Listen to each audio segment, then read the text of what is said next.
दोस्तों, हिंदी वर्ल्ड में आप सबका स्वागत है.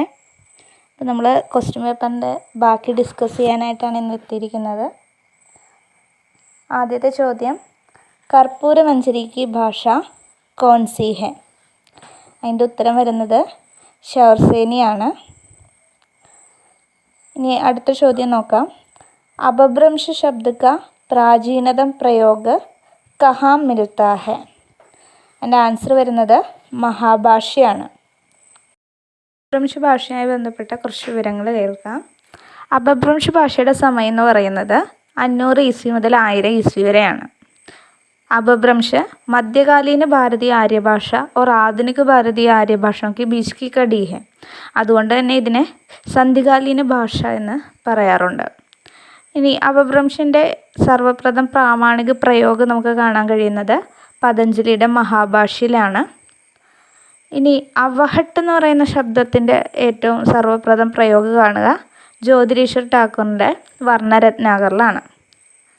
അവഹട്ട് എന്ന് പറയുന്നത് അപഭ്രംശക്കാഹി പരിവർത്തിത രൂപ ഹെ. ഇനി ചന്ദ്രധർ ശർമ്മ ഗുലേരി അപഭ്രംശനെ പുരാനി ഹിന്ദി എന്ന് പറഞ്ഞിട്ടുണ്ട്. ആചാര്യ രാമചന്ദ്ര ശുക്ലനെ अपने ग्रंथ हिंदी साहित्य का इतिहास में अपभ्रंश को प्राकृताभास कहा है. इन्हें राहुल सांकृत्यायन ने हिंदी काव्यधारा में अपभ्रंश काव्य का संग्रह प्रकाशित करते हुए उसकी भाषा को हिंदी का प्राचीन रूप कहा है. ഇനി അപഭ്രംശ സാഹിത്യത്തിൻ്റെ ഉത്കർഷ യുഗം എന്ന് പറയുന്നത് 8वीं 9वीं 10वीं ശതാബ്ദിയൊക്കെയാണ് പറയപ്പെടുന്നത്. അടുത്ത ചോദ്യം, ശൗരസേനി അപഭ്രംശ സെ നിക്കൽനെ വാലി ഭാഷ കോൺസി ഹെ? ആൻസർ പശ്ചിമി ഹിന്ദിയാണ്. പ്രാചീന നാഗരി ലിപി കെ പശ്ചിമി രൂപ സെ വികസിത ലിപി കോൺസി ഹെ? ഇത് വരുന്നത് ഗുജറാത്തി ലിപിയാണ്. പ്രാചീന കാൽ മേ ഭാരത് കി സർവശ്രേഷ്ഠ ലിപി കോൺസി ഹെ? ബ്രാഹ്മി ലിപിയാണ്. പൂർവി ഹിന്ദി കി ബോലി കോൺസി ഹെ? അത് അവധിയാണ് വരുന്നത്.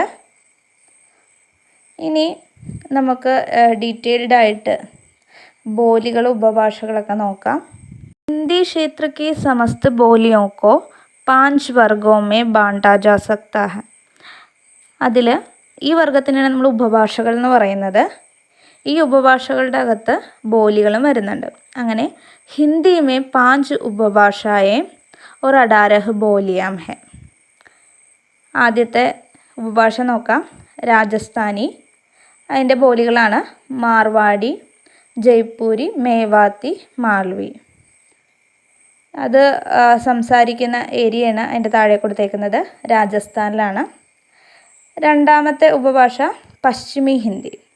അതിൻ്റെ ബോലികൾ ഹരിയാനി, ഖടി ബോലി, ബ്രജ് ഭാഷ, ബുന്ദേലി, കനൗജി, നിമാടി. ഇത് സംസാരിക്കുന്നത് ഹരിയാന, ഉത്തർപ്രദേശ് പ്രദേശങ്ങളിലാണ്. അടുത്തത് പൂർവി ഹിന്ദി. ബോലികൾ അവധി, ബഖേലി, ഛത്തീസ്ഗഡ്.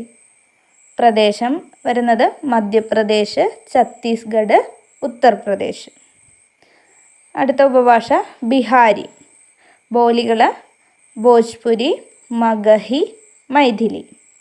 സ്ഥലങ്ങൾ ബിഹാരി, ബിഹാർ, ഉത്തർപ്രദേശ്. അടുത്ത ഉപഭാഷ എന്ന് പറയുന്നത് പഹാഡിയാണ്. ബോലികൾ പശ്ചിമി പഹാഡി, മധ്യവർത്തി പഹാഡി.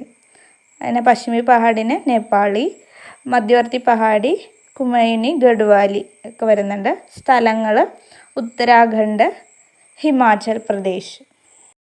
അടുത്തത് ദ്രവിഡ് കുൽക്കി ഭാഷ കോൺസി ഹെ? ആൻസർ തെലുങ്കു ആണ്. നമ്മൾ ഭാഷാ പരിവാറൊക്കെ ഡിസ്കസ് ചെയ്തപ്പോൾ പറഞ്ഞതാണ്. അടുത്ത ചോദ്യം, കോൺസി ലിപി ബായി സെ ദായി കി ഓർ ലിഖി ജാത്തി ഹെ?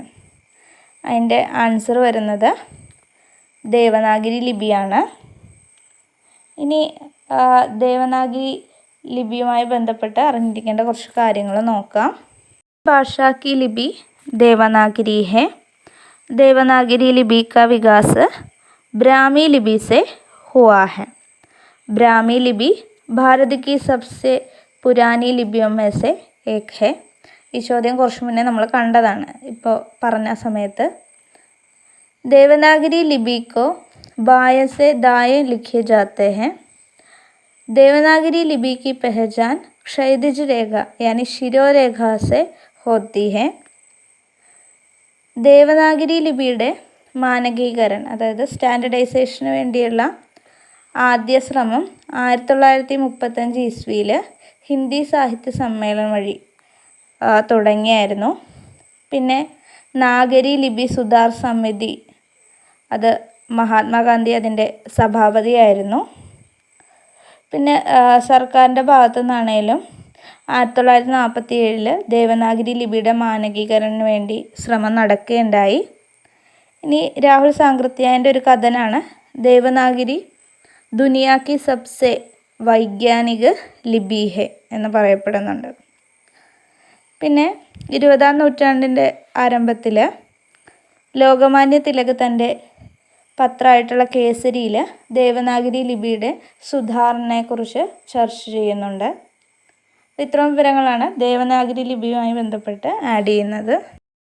അടുത്ത ചോദ്യം എന്ന് പറയുന്നത് ഭാരോപ്പി പരിവാർ കിസ് ഭാഷാ ഖണ്ഡ് കെ അന്തർഗത് ആത്തെ ഹെ. എൻ്റെ ആൻസർ യൂറേഷ്യ ഖണ്ഡ്. അപ്പോൾ ഇത് വെച്ച് നമ്മൾ ഈ വീഡിയോ വൈൻഡപ്പ് ചെയ്യുകയാണ്.